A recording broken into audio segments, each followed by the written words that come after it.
আমাকে ঠিকমতো দেখতে পাচ্ছি কিনা, শুনতে পাচ্ছি কিনা। আশা করি দেখতে পাচ্ছ, শুনতে হয়ে নেওয়া দরকার। এবং আজকে আমাদের আলোচনার বিষয় একটা হচ্ছে রবীন্দ্রনাথ ঠাকুরের আমার পথ প্রবন্ধ এবং ফেব্রুয়ারি 1969। এটা হচ্ছে আমরা বিকেল 3টা থেকে 4টা বা এর পরবর্তীতে শুরু করব। তারপর হচ্ছে তোমার ওই যে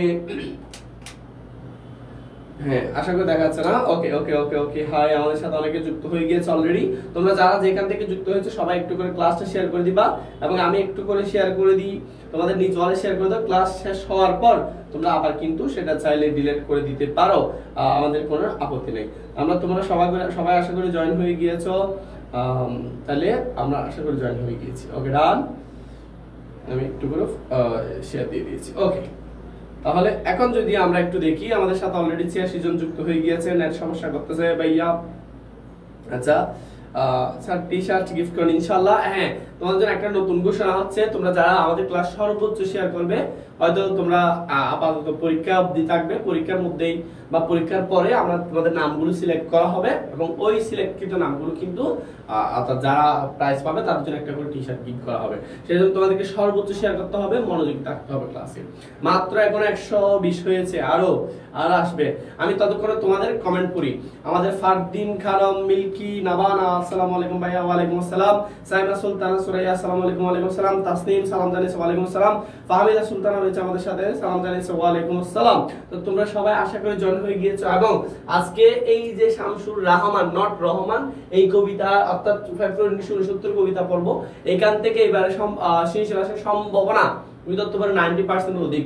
কারণ বর্তমান যে সরকার এবং বর্তমান প্রেক্ষাপট বা বিগত যে 2024 সালে তোমরা যে আন্দোলনটা সচক্ষে দেখেছো, এই আন্দোলনের সাথে এটা ছিল গণ আন্দোলন এবং আমাদের এই কবিতা যেটা রয়েছে সেটাও কিন্তু একটা গণ আন্দোলনের কবিতা।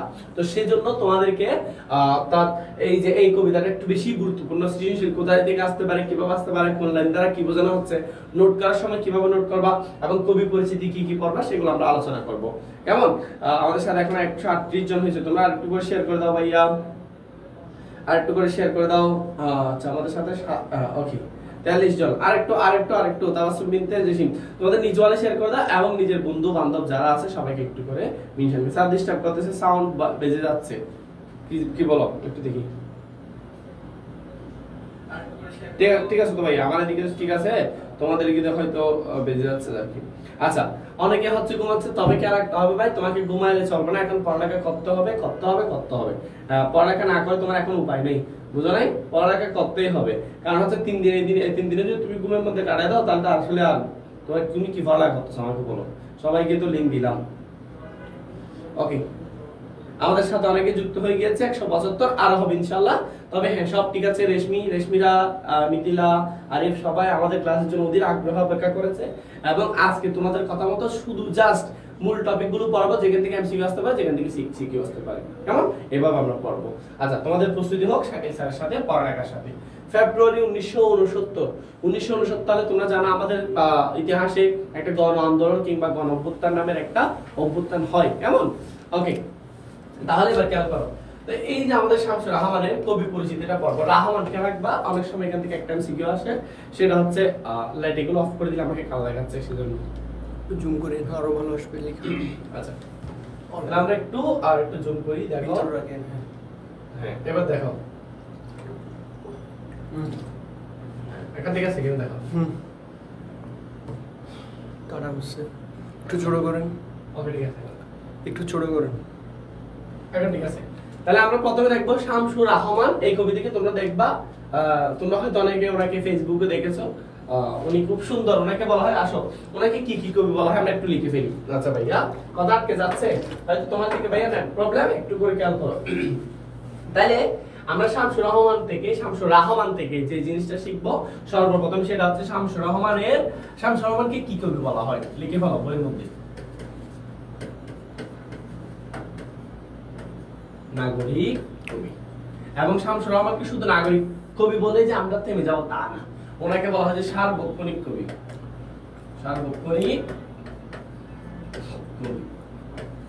তাহলে যদি বলা হয় নিচের কোন কবিকে নাগরিক কবি বলা হয়? শামসুর রাহমান। কোন কবিকে সার্বক্ষণিক কবি বলা হয়? শামসুর রহমান। তো এখন ওনাকে সার্বক্ষণিক, সর্বক্ষণ যুগিক, ওনাকে কেন সার্বক্ষণিক কবি বলা হয়? কারণ হচ্ছে উনি সর্বক্ষণ কবিতা লিখতেন। আমরা যদি তার কাব্যগ্রন্থগুলো দেখি, প্রায় 56টা বা মতান্তরে হচ্ছে, সরি 56টা বলছি না, 65টার মতো ওনার কাব্যগ্রন্থ রয়েছে। একটা কাব্যগ্রন্থের মধ্যে যদি তুমি 10টা ধরো কবিতা ধরো, তাহলে অনেকগুলো কবিতা কিন্তু হয়ে যায়, বুঝছো?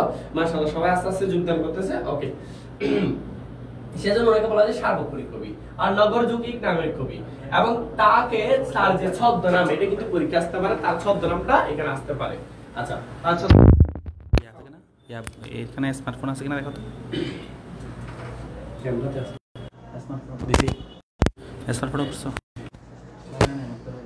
আচ্ছা, তাহলে এবার খেয়াল করো, এখন এখন এখন টিকে যাবে ভাইয়া, একটু করে খেয়াল করো। তাহলে ওনার যদি বলা হয় তাহলে সার্বক্ষণিক কবি শামসুর রহমানের যদি বলা হয় ছদ্মনাম কি, তখন তুমি লিখবা মজলুম আদিব। মজলুম আদিব। মজলুম আদিব শব্দের বাংলা অর্থ হচ্ছে বিপন্ন লেখক, কেমন? আর এটা হচ্ছে তার ছদ্মনাম, কেমন? ওকে, এরপর খেয়াল করো। এখন ঠিকঠাক আছে, একটু শেয়ার করে দাও, ঠিকঠাক থাকলে সবাই একটু করে শেয়ার করো ক্লাসটা। তাহলে ওনার ছদ্মনাম মজলুম আদিব, ওনাকে বলা হয় সার্বক্ষণিক কবি, ওনাকে বলা হয় নাগরিক কবি। দেখো, 1929 সালের 24 অক্টোবর নানার বাড়িতে জন্মগ্রহণ করেন। কেরাকবা কার বাড়িতে? নানা বাড়িতে। এবং পৈতৃক নিবাস বলেছি, বারবার করে বলেছি ভাই, তোমাদের পৈতৃক নিবাসটা গুরুত্বপূর্ণ। কোথায়? এই যে পাড়াতলি গ্রাম, এটা গুরুত্বপূর্ণ। পিতার নাম মকলেসুর রহমান, মাতার নাম আমিনা খাতুন। গুরুত্বপূর্ণ না, তারপরে একটু জেনে রাখো। তারা হচ্ছে তারা ভাই, এগুলো গুরুত্বপূর্ণ। 1950 সালে হাই স্কুল থেকে, এটাও তেমন গুরুত্বপূর্ণ না। ঢাকা বিশ্ববিদ্যালয়ে ইংরেজি বিভাগে ভর্তি হয়ে পরীক্ষা না দিয়ে তিনি বিএ পাশ করেন। আচ্ছা যাক, তাহলে আমরা কেন দেখো, তিনি কিন্তু ইংরেজি বিভাগে ভর্তি হয়। এবং এই যে তার পেশা কি ছিল? সাংবাদিকতা। এই জিনিসটা আমরা লিখে ফেলবো, আর তোমাদের যদি বইতে থাকে বইতে দাগায় ফেলো, আর বইতে না থাকলে ছোট্ট ছোট্ট করে বইয়ের পাশে লিখে ফেলো। এখন সব ঠিক আছে, এখন সব ঠিক থাকলে তোমরা একটু তাড়াতাড়ি শেয়ার করে দাও ভাইয়া। আজকে স্যার একটা ক্লাস হতে যাচ্ছে, বইয়ে 23 অক্টোবর আছে, কি বলো? আচ্ছা, আমাদের তেমনই যে জন্ম মৃত্যুটা আসলে আসবে না। আচ্ছা, তাইলে দেখো, তোমাদের 23 অক্টোবর দিলে তোমরা বইটাই দেখাবা, কারণ আমাদের এখানে 24 অক্টোবর দেওয়া আছে। আচ্ছা যাক, নতুন বইতে হয়তো এরকম হয়েছে। হ্যাঁ, এই যে দেখো, তার এই যে সাংবাদিকতা শুরু করেন কোন? দৈনিক মর্নিং নিউজ এবং দৈনিক পাকিস্তান, যেটার পরবর্তী নাম হচ্ছে দৈনিক বাংলা। তাহলে তিনি যে পত্রিকার সাথে তোমার কি সম্পৃক্ত ছিলেন, সেটা হচ্ছে দৈনিক মর্নিং নিউজ এবং দৈনিক বাংলা, এটাকে রাখবো। তারপর হচ্ছে 18 বছর বয়স থেকে তিনি লেখালেখি শুরু করেন, এটা পারবা। এই যে দেখো, স্বৈরশাসক নাম হচ্ছে আইয়ুব খানকে বিদ্রুপ করে তিনি হাতির সুর নামের কবিতাটি লিখেছে।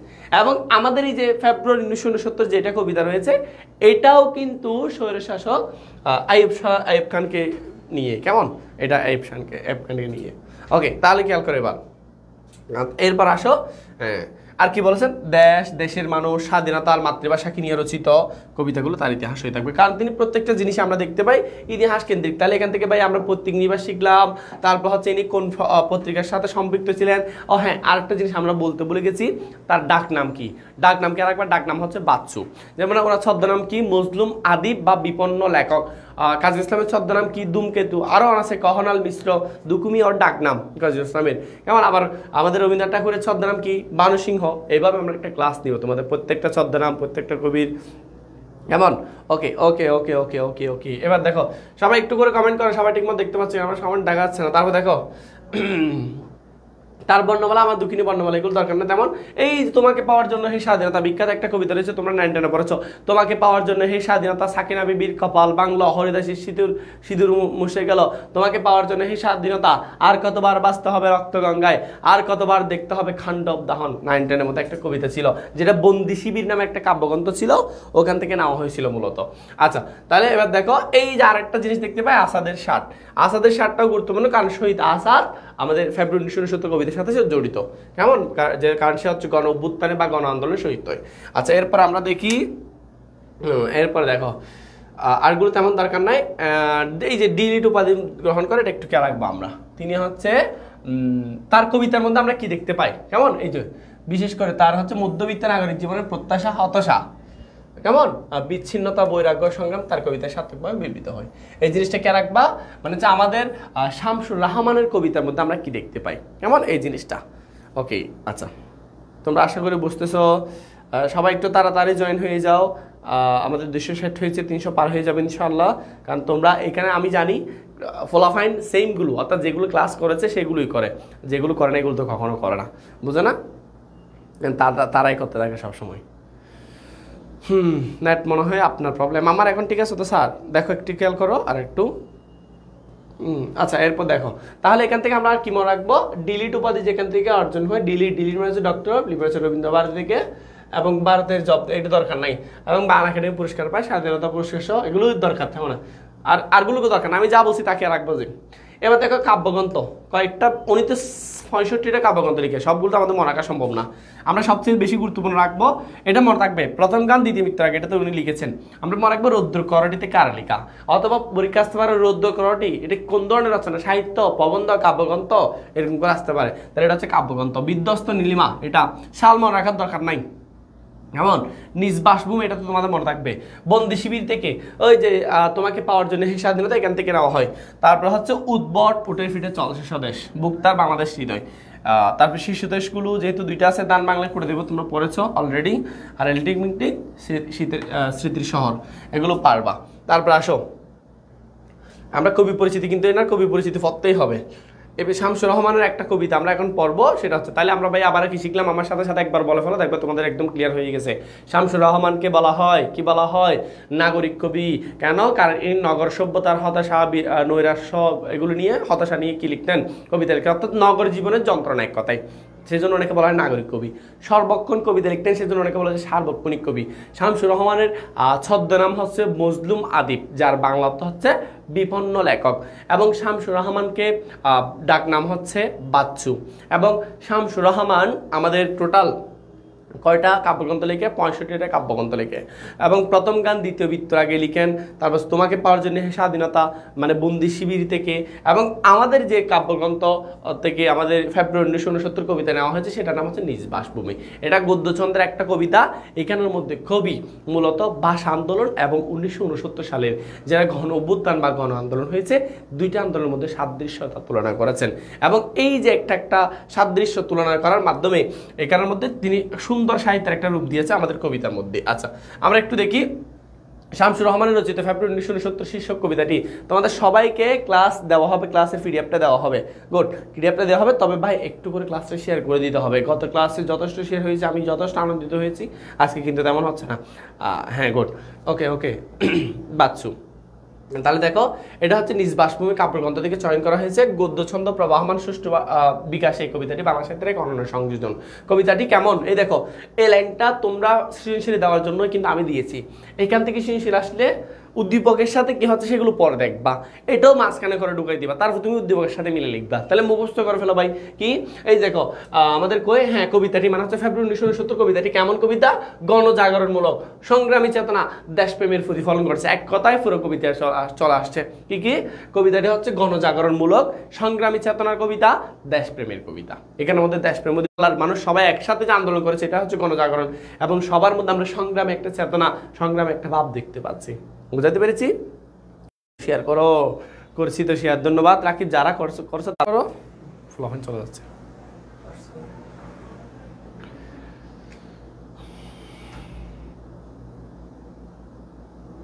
শামসুর রহমানের ডাক নাম হচ্ছে বাচ্চু। আচ্ছা ভাইয়া, ওকে, আসলে নেট প্রবলেম দিয়েছে এতক্ষণ, সেজন্য আন্তরিকভাবে দুঃখিত। এখন আশা করি ঠিক আছে, সবাই আরেকবার করে একটু জয়েন হও, আবার জয়েন হও সবাই, কেমন? আবার জয়েন হও। আমি একটু করে বলি ভাইয়া, তোমাদের কাছে আন্তরিকভাবে দুঃখিত। তো তোমাদের যেটা বলছিলাম সেটা হচ্ছে ওই যে সিকিউ কীভাবে লিখতে হয়, সিকিউ ক্লাসগুলো মাঝখানে বলবো, কারণ হচ্ছে তোমরাই হচ্ছে আমার রেগুলার স্টুডেন্ট, তোমরাই সবসময় ক্লাস করো, তো তোমাদেরকে বলবো। আজকে সিকিউ ক্লাস দিলাম, ওরা করে ফেলবে, কেমন? এটা এমন হবে না, যারা রেগুলার ক্লাস করে সেজন্য আমি ক্লাসের মাঝখানে এমসিকিউ কীভাবে দাগাইতে হয় সেগুলো বলবো।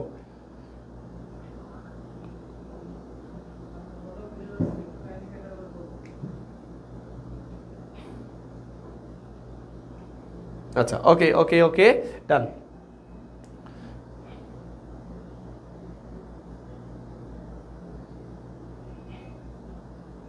এখন দেখা যাচ্ছে কিনা, দেখো এখন ঠিকঠাক আছে কিনা সবকিছু।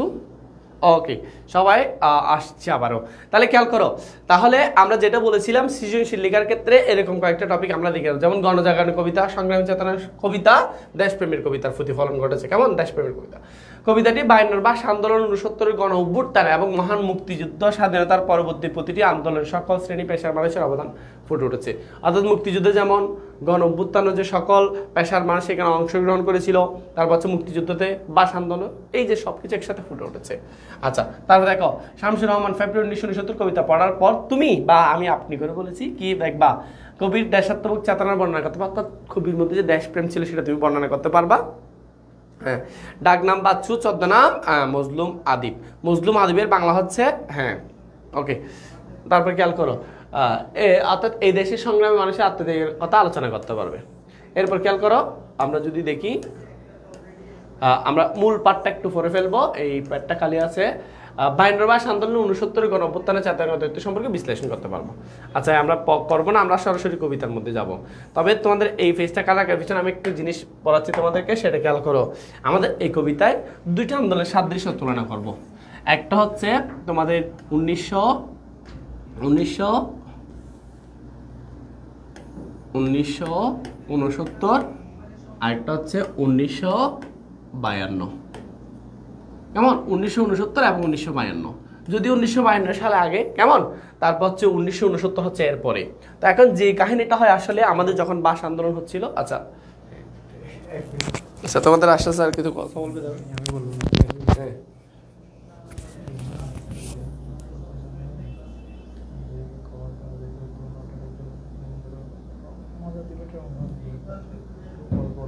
আচ্ছা আচ্ছা আচ্ছা আচ্ছা ঠিক আছে। তাইলে এবার আসো আমরা তাড়াতাড়ি একটু দেখি। এটা হচ্ছে ফেব্রুয়ারি 1969, এটা হচ্ছে 1952, অর্থাৎ দুইটা আন্দোলনের মধ্যে সাদৃশ্য তুলনা করেছে। কেমন? আমি তোমাদেরকে বলে দিই, যেহেতু তোমাদের এখন লেখার সময় নাই, সুযোগ নাই, খুব দ্রুত শেষ করতে হবে। আমরা একদিন আগে শেষ করে দেওয়ার চেষ্টা করবো, আর একদিন যাতে তুমি রিভাইজ করতে পারো।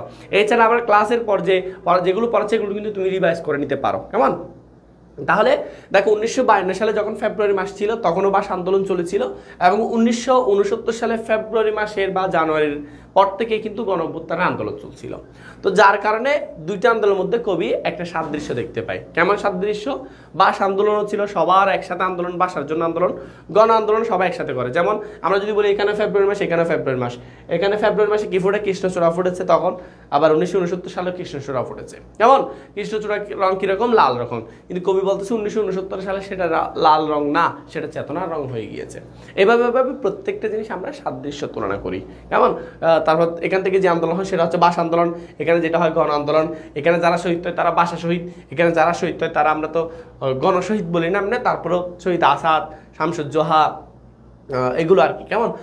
তারপরেও আমাদের এখানে যখন ভাষা আন্দোলন হয় তখন আমাদের মধ্যে দেশদ্রোহী মানুষ, রাজাকার, গাদ্দারা কিন্তু দেশ ভরে গিয়েছিল। সেমভাবে 1969 সালে যাও, আমরা সবাই অধিকার আদায়ের জন্য যাচ্ছি, কিন্তু আমাদের মধ্যে কিছু মানুষ অধিকার আদায় করতে চাচ্ছে না, তারা আমাদের বিরুদ্ধে, ওরা এখানেও ছিল। কিন্তু সর্বশেষ আমরা কি অর্জন করেছি? সফলতা অর্জন করেছি। পাকিস্তানের 1956 সালে পাকিস্তানের সংবিধানের 219 না 18 নং দ্বারায় আমাদের বাংলা ভাষাকে রাষ্ট্রভাষার মর্যাদা দেওয়া হয়। এবং 1969 সালে যে আমাদের সকল দাবি, 67 সালের 6 দফা, 69 সালের 11 দফা, টোটাল 17 দফা দাবি কিন্তু তোমরা আমাদের মেনে নেয়। ওকে, আসো ভাইয়া, এবার একটু ভালো করে খেয়াল করো, তোমাদের খুব দ্রুত পড়তে হবে। এবার খেয়াল করো, একটু মনোযোগভাবে প্রত্যেকটা ব্যাখ্যা করে পড়ার চেষ্টা করব। কবে খুব দ্রুত আবারও ফুটেছে। দেখো আবারও, আবার শব্দটা এখন ব্যবহার করা হয় বলতো যখন কোনো একটা কিছু আগে সংঘটিত হয়েছে, তখন এখন আমরা আবার ঘটনাটা মানে বলি, সেক্ষেত্রে আমরা আবার শব্দটা ব্যবহার করি না, আবার তো এটাই বলি। কেমন? তাহলে খেয়াল করো, আবার সাউন্ড বাড়াতাম, ঠিক আছে তো ভাই? শব্দটা এখন ব্যবহার করা হয় বলতো যখন কোনো একটা, আচ্ছা ঠিক আছে তো মিলে যাবে। তোমরা একটু করে বের হয়ে ঢুকতে পারো, তাহলে মিলে যাবে। ফুটেছে দেখো, দেখোটা এখানে বিবৃতি উচ্চারিত হয়েছে, ভালো করে খেয়াল করো। যারা সেকেন্ড পেপার পড়বা তারা হচ্ছে এখানে খেয়াল রাখবা, দেখো উচ্চারণ আমরা যদি এরকম, তাহলে আমরা দেখো উচ্চারণ করবো, এটা বিবৃতি উচ্চারণ দেওয়া হয়েছে। তাহলে তার মানে আমাদের আগেও কিন্তু একবার কৃষ্ণচূড়া ফুটেছিল, এখন আবারও ফুটতেছে। তো দেখো কৃষ্ণচূড়া তরে তরে, তরে তরে শব্দের অর্থ হচ্ছে সাজিয়ে সাজিয়ে, তরে তরে শব্দের অর্থ কি? সাজিয়ে সাজিয়ে, মানে সাজিয়ে সাজিয়ে শহরের পথে। তাহলে শহরের পথ কোন সমাস? অলক ষষ্ঠী তৎপুরুষ। অনেকের মাথায় আসবে না। স্তরে স্তরে বা সাজিয়ে সাজিয়ে, হ্যাঁ, একটার সাথে একটা লেগে লেগে তরে তরে কোন সমাস আসতে পারে?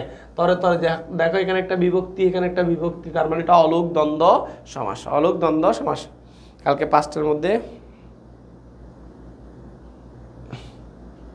আচ্ছা জমবে জমবে, সমস্যা নাই। আজকে আমরা 4টা 5টা শেষ করার চেষ্টা করবো, সময় থাকলে আর কি। ক্লাস স্টার্ট হয়েছে, বেশিক্ষণ হচ্ছে না। দেখো তোমরা কমেন্ট করলে কিন্তু আমি পড়াতে পারবো না, সেজন্য একটু কমেন্ট কম পড়ি আমি। তোমাদের যখন বলবো কমেন্ট করো, তোমরা করতে থাকো, আমি পড়বো, সমস্যা নাই, আমি কিন্তু পরেও পড়ি।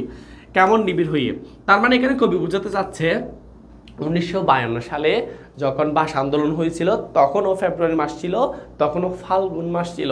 আর আমরা জানি ফাল্গুন মাসে কৃষ্ণচূড়া ফোটে। কেমন কি ফোটে? কৃষ্ণচূড়া ফোটে।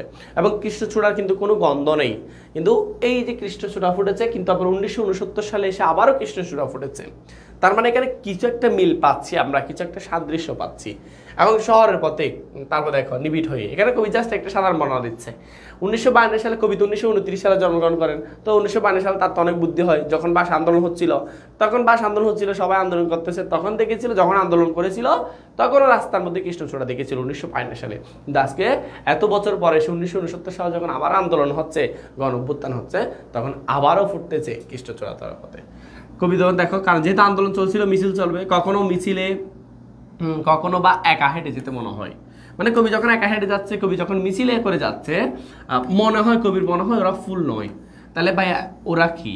ওরা আসলে শহীদের জলকিত রক্তের বুদবুদ, অর্থাৎ ওরা ফুল নয়। কেমন? ওরা কি নয়? ফুল নয়। কেন ফুল নয়? এবার দেখো, 1952 সালে ওরা ফুল ছিল, এখন কবি বলতেছে ওরা ফুল নয়। এটা প্রতীকীয়তে, রূপকত্বে বলতে পারো তুমি, অর্থাৎ কবি বলতেছে ওরা ফুল নয়। তাহলে ওরা কি? ওরা হচ্ছে 1952 সালে সালাম, রফিক, বারকাত, জব্বার যারা মারা গিয়েছে, তাদের রক্তগুলো বুদবুদ হয়ে ওই যে কৃষ্ণচূড়ার মধ্যে লেগে আছে। অর্থাৎ আমাদেরকে একটু চেতনা দিচ্ছে তারা, তোমরা ফুলগুলোকে দেখে স্মরণ করো, 1952 সালে সেম ফাল্গুন মাসে কৃষ্ণচূড়া যখন পড়েছিল, তখনই আমরা আন্দোলন করেছিলাম এবং আমরা আমাদের করতে পেরেছি। 1969 সালে আইয়ুব সরকার যখন তোমাদের সকল অধিকার কেড়ে নিচ্ছে, তো তোমরা বসে কেন থাকতেছো? আন্দোলন চালিয়ে যাও, এবং এই আন্দোলন সফল হবেই হবে। কারণ তোমরা দেখতেছো না, 52 সালে যখন আন্দোলন হচ্ছে তখনই কৃষ্ণচূড়া, এখনো কৃষ্ণচূড়া। তো কবি বলতেছে তখনই কৃষ্ণচূড়াগুলো থাকলেও এখন এগুলো কৃষ্ণচূড়া নয়, এখন এগুলো শহীদের রক্তের ঝলকিত রক্তের বুদবুদ। এই দেখো, ওরা ফুল নয় বলেছে, ওরা ফুল নয়, ওরা শহীদের জলকিত রক্তের বুদবুদ। বুদবুদ তো চিনো, বুদবুদ করে উঠছে আর কি, স্মৃতিগন্ধে ভরপুর। এখানে কিন্তু কোনো স্মৃতিগন্ধ নাই। স্মৃতিগন্ধ চিনো? স্মৃতিগন্ধ কি ভাইয়া? স্মৃতির গন্ধ। স্মৃতির তো আসলে এরকম তেমন কোনো গন্ধ নাই। স্মৃতিগন্ধ হচ্ছে কোনো একটা কিছু আভাস পাওয়া। মনে করো, তোমাদেরকে আবারও বলেছি, আবারও বলে দিচ্ছি, একবার বলেছিলাম, স্মৃতিগন্ধ হচ্ছে এমন একটা জিনিস, মনে করো তুমি 2 বছর আগে স্কুলে যেতাম, যেমন শীতকালে, কেমন একটা স্কুলের ড্রেস গায়ে দিয়ে, তো হয়তো তারপরে তুমি হয়তো বিদেশ চলে গেছো, বা আর স্কুলের দিকে যাওয়া হয় না, অনেক দূরে ছিলা। হুট করে যখন আবার 2-3 বছর পর যখন স্কুলের পাশ দিয়ে হেঁটে যাবা, তখন তোমার ওই কাহিনী মনে করবা, প্রতিদিন স্কুলে যেতাম, কত সুন্দর করে শীতের সকাল ছিল। এই যে একটা স্মৃতির একটা আভাস পাওয়া, এটা হচ্ছে স্মৃতিগন্ধ। বলেছিলাম একটা গান তুমি শুনেছো, মাঝখানে অনেকদিন শোনা হয় নাই, 2-3 বছর পর যখন আবার গানটা শুনবা, তখন তোমার ওই সময়টা মনে পড়বে, ওই মানুষটার সাথে কাটানোর সময়, তখন তোমার মনে পড়বে, কেন রোদের মতো হাসলে না, আমায় ভালোবাসলে না, আমার সাথে দিন ফুরালেও আসলে না, নতুন সকালগুলো কপাল ছুলো তোমারই, দূরে রাখতে পারলে তুমিও হতে আমারই, শুধু আমারই। কেমন? এই যে এরকম। এরপর খেয়াল করো, আমরা খেয়াল করবো এরপরে, দেখো এবার আমরা খেয়াল করবো, হ্যাঁ এটা হচ্ছে স্মৃতিগন্ধ, অর্থাৎ তোমার এই যে গানের কথা মনে পড়া, এই কিছু কিছু, যেমন এইটা হচ্ছে 21শে কৃষ্ণচূড়া, আমাদের চেতনার রং। তাহলে দেখো 1952 সালে 21শে কৃষ্ণচূড়ার রং ছিল লাল, কিন্তু কে রাখতে হবে? ফেব্রুয়ারি 1969 কবিতায় কোন রঙের কথা উল্লেখ রয়েছে? দেখি ভাই কমেন্ট করো তো, ফেব্রুয়ারি 1969 কবিতায় কোন লাইনের কথা উল্লেখ রয়েছে বলো তো? Thank you. মাঝে মধ্যে গান শোনাতে হয়, কারণ সবসময় ক্লাস করাইলে ফলাফল বোরিং হয়ে যায়। কেমন? অনেক সুন্দর হয়েছে, থ্যাংক ইউ। দেখি বলো এবার, ফেব্রুয়ারি 1969 কবিতায় কোন রঙের কথা বলা হয়েছে? দেখি বলো, ফেব্রুয়ারি 1969 কবিতায়, হ্যাঁ আসলেই তো টাইম নেই, তারপরও ভাই পোলাফান অনেকেই ইয়া করে না, কেমন? ফেব্রুয়ারি 1969 কবিতায় কোন রঙের কথা বলা হয়েছে দেখি বলো। ফেব্রুয়ারি 1969 কবিতায় কোন রঙের কথা বলা হয়েছে? আচ্ছা যাও, এখন থেকে ধামাকা ক্লাস হচ্ছে, এখন চটপট শেয়ার করে দাও আরেকবার করে। ওকে ওকে ওকে ওকে, তাড়াতাড়ি তাড়াতাড়ি তাড়াতাড়ি। হ্যাঁ স্যার, আরে স্যার আপনার কাঁধে টিচার বানাইছে আপনি তো তো পারতেন। আচ্ছা আচ্ছা, ওকে ওকে স্যার, গান করেন না, ঘুম আসতেছে। আচ্ছা আমরা আপাচা আপাচা গানগুলো করবো, মানে ডিজে গান। যে পরিমাণে গরম এখন, রোদের মতো হাসলে সমস্যা বলা হয় তো সিকদা সুসি। দেখো দেখো, লাল রঙের কথা বলা হয় নাই। তোমরা অনেকে যারা বলছো লাল রঙের কথা বলা হয়েছে, এখানে কিন্তু লাল রঙের কথা বলা হয় নাই। এখানে বলা হয়েছে হরিত রং, কে রাখবা? এখানে কোথাও লাল রঙের কথা বলা হয় নাই। এখানে বলা হচ্ছে হরিত রং। হরিত মানে কি? সবুজ। হরিত মানে কি? সবুজ রঙের কথা বলা হয়েছে, কেমন? নোট করার সময় আমি তোমাদেরকে বলে দিব এবং কি কি বলা হয়েছে এরপর বলবো। চেতনার রঙের কথা বলা হয় না, চেতনার কোনো রং নাই, এমনি এমনি বলেছে চেতনার রং। এখানে বলা হচ্ছে হরিত রঙের কথা। চেতনা নামের কোনো রং ফরেছ, লাল ফরেছ, নীল ফরেছ, এম ফরেছ, রং ফরেছ। এখানে চেতনাটা প্রতীকী অর্থে, বুঝছো? ইসবি। তারপর দেখো কি বলেছে, দেখো এখানে আসলে 21শে খ্রিস্টচূড়া আমাদের চেতনার রং তারা কি বোঝাচ্ছে? অর্থাৎ বোঝাচ্ছে 1952 সালে যখন তারা রক্ত দিয়েছিল, আজকে আমাদেরকে রক্ত দিতে হবে কৃষ্ণচূড়া, সেটা নির্দেশ করতেছে। অর্থাৎ তোমাদেরকে চেতনার রং আনতে হবে, তোমাদেরকে জাগ্রত হবে, তোমাদের মধ্যে সংগ্রামী মনোভাব আনতে হবে আইয়ুব সরকারের বিরুদ্ধে। এই জিনিসটা এখানের মধ্যে বোঝাতে পারছে। কিন্তু দেখো, আমরা সবাই চেতনার রং, আমরা সবাই আন্দোলন করার জন্য, অধিকার আদায় করার জন্য উঠে পড়ে লেগেছি। কিন্তু আমাদের মধ্যে কিছু মানুষ, তারা দেখো, কিন্তু দেখো এই রঙের বিপরীতে আছে অন্য রং। এবার বলো তো ভাই, অন্য রং দ্বারা কাদেরকে বোঝানো হয়? দেখি কে কে পারো। অন্য রং দ্বারা কাদেরকে বোঝায়? অন্য রং দ্বারা কাদেরকে বোঝায় বলো তো? পারবে না কেউ।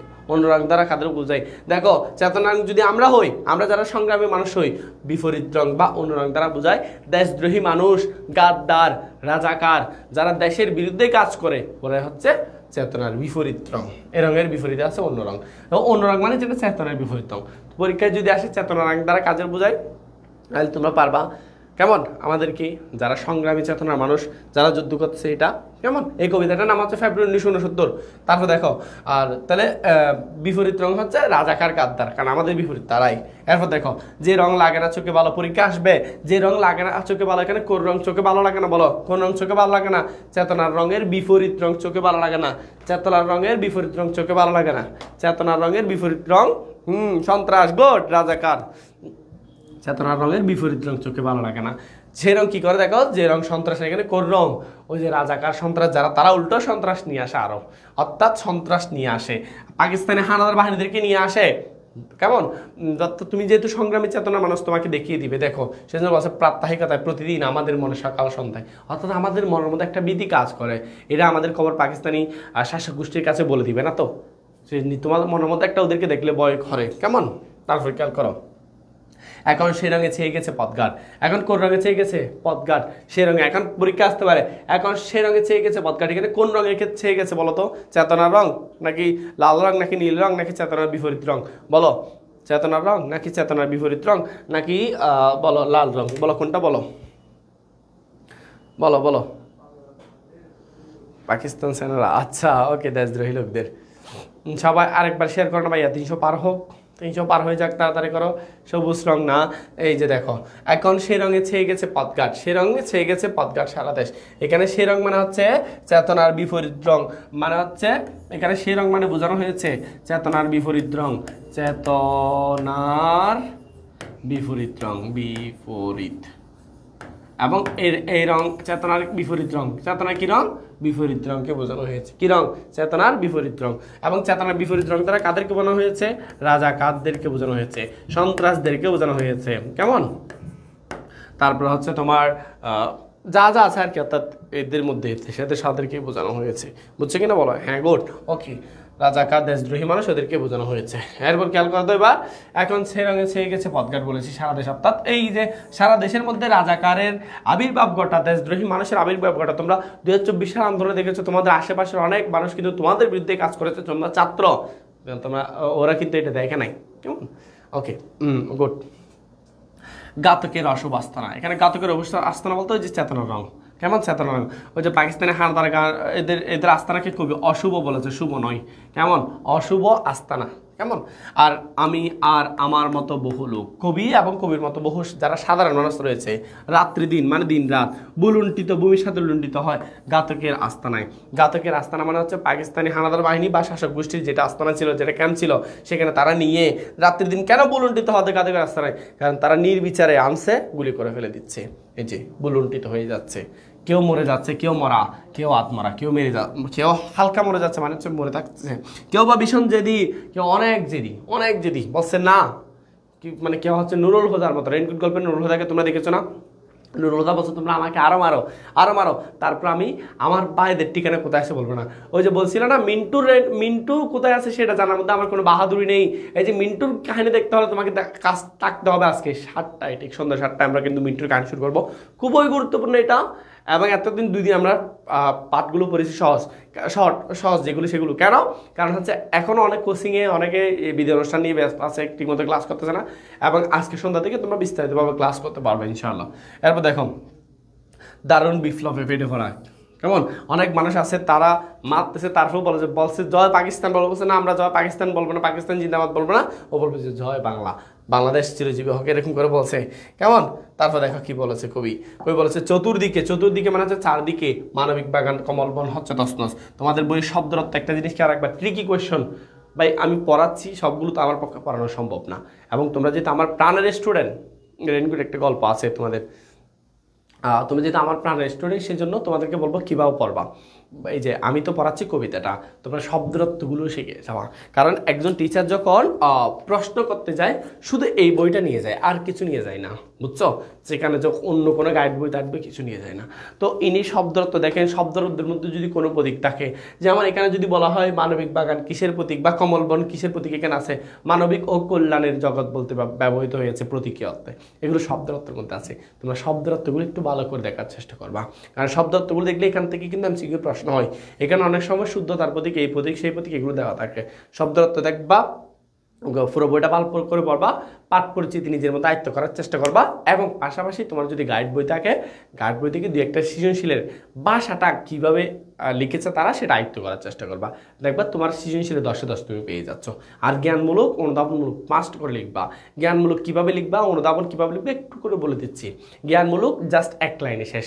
অনেকে মনে করে এরকম প্রশ্ন আছে তাহারে পরমানে কোন কবিতায় কোন পত্রিকায় প্রকাশিত হয়, তখন তোমাকে মাসিক মোহাম্মদের লিখলে আনসার হয়ে যাচ্ছে, কিন্তু তুমি এটা লিখবে না, তুমি